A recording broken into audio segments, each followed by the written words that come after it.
Kayo po ba mga bossing ko ay isa sa mga nagnanais na gumawa ng mga pampaswerte para mas higit na lumebel up ang inyong kaswertihan? Meron po ako ituturo sa inyo po mga bossing kagaya po nitong aking hawak na bigas na ito.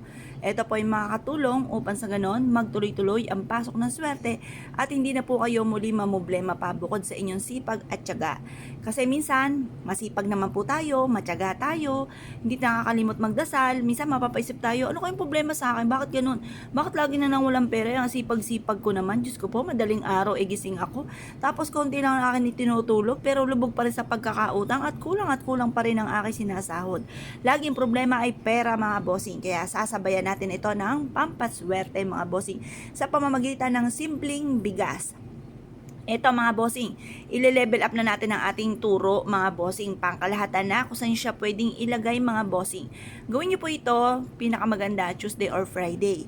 Pero kung ikaw ay abala, gawin niyo ito kahit anong araw basta't ikaw ay hindi nagmamadali sa pagwi-wish kasi yun ang pinaka numero 1 na magdadala po doon. Tapos yung magwi-wish ka ng mula sa inyo pong puso. Yung kung anong binubukan ng bibig ay siya rin pong tinatakbo ng inyo pong isipan mga bossing. Kasi minsan may mga pagkakataon nagwi-wish tayo pero iba yung binubukan ng ating bibig, iba rin po tinatakbo ng ating isipan. Ngayon po may masabi lang na ikaw ay gumawa ng pampaswerte. Ngayon po mga bossing, wag pong ganon. Kailangan focus ka lamang. Mag-wish ng mula sa inyo pong puso at matutupad po yan. Ngayon po mga bossing, harap ka sa may silangan ng mga 6:30 or kaya alas 7. Pwede nyo rin itong gawin ng full moon, ng full moon mga bossing. Ngayon po mga bossing, pagtapos na po kayo, mag-wish ka. Pag sa umaga, 6:30 or alas 7, matatapos ang pagbibilad hanggang alas 8 ng umaga. Pag naman full moon, ginawa nyo po siya, simulan nyo siya ng alas 7 or kaya alas 8, i-overnight natin siya para sakop yung full moon at ganoon din po mga bossing ko, ang sinag ng araw sa umaga. Kukunin nyo siya, i-overnight po natin hanggang alas 8 ng umaga. Pagtapos mag-wish ka na lahat ng gusto po ninyo na magkaroon kayo ng maraming pera, magkakaroon ako ng maraming pera, matutupad lahat ang mga pangarap ko, gano'n ang mga wishes mga bossing. Walang gamit na sana, direct to the point. Pagtapos na po kayo mag-wish, dito sa ating bigas, kunin nyo ito. Pwede kayong maglagay sa likod ng pintuan ninyo or bago pumasok or sa hapagkainan kung saan kayo nakain. Pwede rin kayo maglagay sa inyong altar. Pwede rin naman kayo maglagay sa ilalim ng inyong higaan.